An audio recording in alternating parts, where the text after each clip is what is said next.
Let's get you the latest updates now from the national capital as well, where we've seen an unprecedented surge in COVID cases. And this has been the case really for the last few weeks. There's been a weekend curfew. We've just come out of it in the national capital. But despite that, the number of cases continuing to surge. It's gone over 20,000 now. 22,751 fresh cases have been reported in the national capital in the last 24 hours. The positivity rate, that means, has gone up to 23.53%. This is the second highest spike since the last 8 months. The national capital had in fact recorded 25,000 plus cases on May 1st last year. COVID cases in the national capital have been drastically increasing in the last 1 week.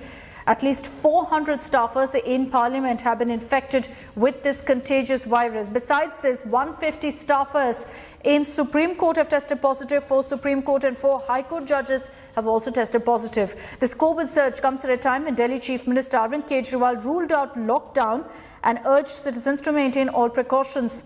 A crucial meeting of the Delhi Disaster Management Authority will take place to review COVID preparedness.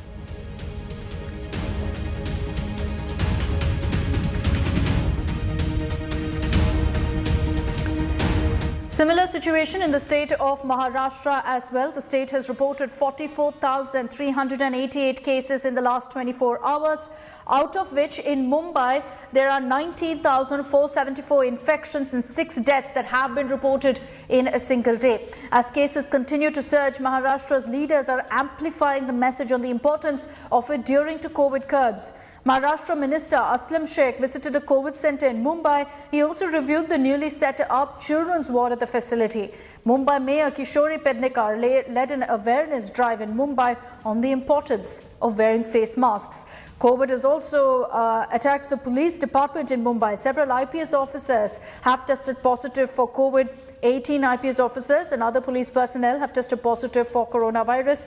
There are 523 active cases of COVID in the Mumbai Police Department. Night curfew will be in effect from 11 p.m. to 5 a.m. Swimming pools, gyms, spas, salons, zoos, museums, all of that remain closed. These new curbs don't permit the movement of people in groups of more than 5. Educational institutes remain shut till February 15th. Hotels, restaurants, cinema halls, auditoriums will operate at 50% seating capacity till 10 p.m. and home delivery of food will be allowed. Nurses हमारी पूरी जो medical की team है पूरी तरीके से तैयार है। वैक्सीनेशन हमने जो है यहाँ पे शुरू किया है। एवरेज हम 500 का टारगेट रखे थे, लेकिन 1000 के करीब वैक्सीनेशन यहाँ पे हो रहा है। 2150 से 2170 बेड्स हैं। ज़रूरत पड़ी तो बेड्स हम बढ़ा सकते हैं और यहाँ पे हमारे पास वो सारी सुविधा है जो एक हॉस्पिटल्स में होनी चाहिए। Let's focus also on Bengal. There's a partial lockdown in place, but that hasn't really ensured that cases stop going up the way it is. 24,287 COVID cases being reported in Bengal in the last 24 hours. The positivity rate mounting to 33.89%. Kolkata alone has recorded 8,712 new cases. 18 COVID-related deaths have been reported in the state till now. 5 COVID-related casualties have been reported in Kolkata, followed by 6 deaths in North 24 Parganas, 2 in South 24 Parganas, 2 deaths in Howrah as well. Hooghly, East Mednipur and South Dinajpur have all recorded 1 death each. All academic activities in schools, colleges and universities are closed in the state right now. Administrative activities are allowed, but with 50% of employees only. Local trains will operate at 50% capacity till 7 p.m, while all shopping malls and markets will be allowed to remain open till 10 p.m, but at half their capacity.